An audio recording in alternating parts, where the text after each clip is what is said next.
Lahore Pakistan poultry association के ज़ेरे एहतमाम international expo का एहतमाम किया गया, जिसमें secretary livestock Masood Anwar, chief organiser Abdul Haya Mehta, chairman poultry association Chaudhry Nusrat Tahir ने शिरकत की। 3 रोज़ा इंटरनेशनल पोल्ट्री एक्सपो 2023 में पोल्ट्री इंडस्ट्री से मुंसलिक मुल्की गैर मुल्की कंपनियों के स्टॉल्स लगाए गए।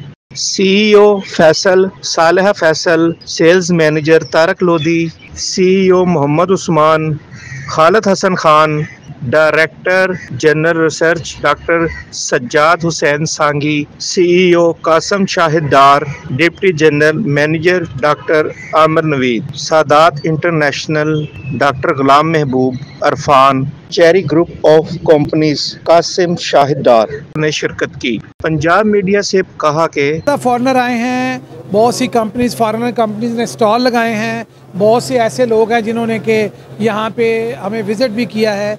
मैंने आपको बताया ना कि ये एक ऐसा गुलदस्ता है जिसमें लोकल नहीं इंटरनेशनली बहुत सारे फूल हैं जो इकट्ठे हुए हैं, और यहाँ पे चाइना से, इटली से, यूरोप से, इवन अमेरिका से मुख्तलिफ कंपनीज़ के भी नुमाइंदे इसको कवर करने के लिए आए हुए हैं। इसके हवाले से मैं यही कहूँगा कि ये आपको बेसिकली यही होता है कि आपको ब्रांड अवेयरनेस होनी चाहिए। अब एक्सपो पे आते हो तो आपको पता चलता है कि पाकिस्तान में ऐसी चीज़ें जो आपने कभी ना देखी हों उनके भी आपको अवेयरनेस होती है।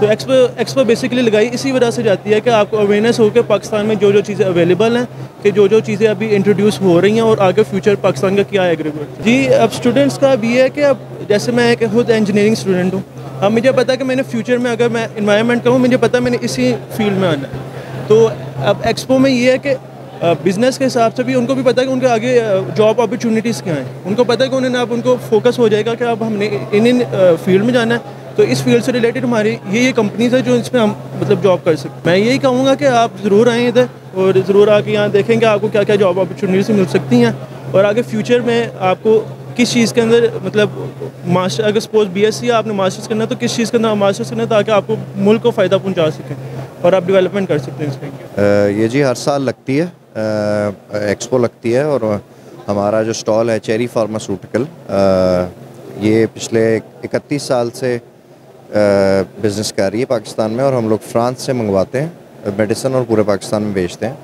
मेरा नाम कासिम है और ये मेरे वालिद साहब शाहिद डार साहब ने शुरू की थी, और एक्सपो एक बड़ा अच्छा प्लेटफॉर्म है लोगों के लिए, और जो कि स्टूडेंट्स हैं, ट्रेडर्स हैं और डॉक्टर्स हैं, सारी जो इस फील्ड से कनेक्टेड हैं उनके लिए बड़ी सोर्स ऑफ अच्छी नॉलेज है, और पाकिस्तान को ये दिखाने का एक प्लेटफॉर्म है कि हाँ, पोल्ट्री इंडस्ट्री भी एक इंडस्ट्री है जो कि सेकंड लार्जेस्ट इंडस्ट्री है एग्रीकल्चर के अंदर, एग्रीकल्चर इंडस्ट्री के अंदर। तो इसके अंदर एक अच्छा प्लेटफॉर्म मिल जाता है शोकेस करने का हमारा पोटेंशियल और आने वाले फ्यूचर। नहीं, फीड पाकिस्तान में तैयार हो रही है, जो उसका कुछ रॉ मटेरियल होता है, जैसा सोयाबीन हो गया या कुछ इसके अंदर फार्मास्यूटिकल ग्रेड इंग्रेडिएंट्स होते हैं, वो बाहर से आते हैं, मगर फीड यहीं पे तैयार होती है।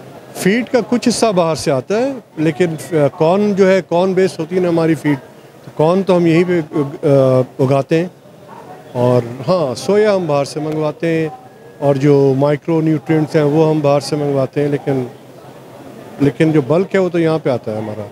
बच्चे ठीक है, ये प्रोग्रेसिव फील्ड है। पोल्ट्री फार्मिंग में जब से ये कमर्शलाइजेशन आई उस वक्त से है, जब ये प्राइवेट सेक्टर में ने इसको इसमें हाथ डाला है और ये ग्रो किया, और इसने जिस तेज़ी से ग्रो किया है, कम इंडस्ट्रीज़ होंगी ऐसी इतनी तेज़ी से ग्रो करती हुई, और इसके साथ एसोसिएट जितनी भी फंक्शंस हुए, जितनी भी कंपनीज आई हैं इंडस्ट्री के अंदर, वो सब इसी तरह से ग्रो हुई हैं।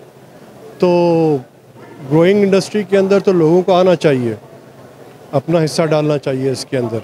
अगर हमारी फ़र्ज़ करें पैदावार इफ़ेक्ट होती है, या हमारी इनपुट कॉस्ट जो बढ़ी हुई है आजकल, इसकी वजह से आपने देखा होगा कि पोल्ट्री की जो कीमत है वो भी तकरीबन दुगनी से ज़्यादा हो गई है।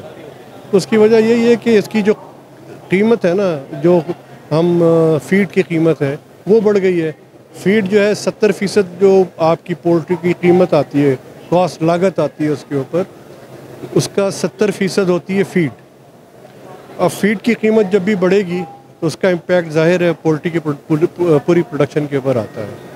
तो अंडे की और मुर्गी की कीमत बढ़ेगी।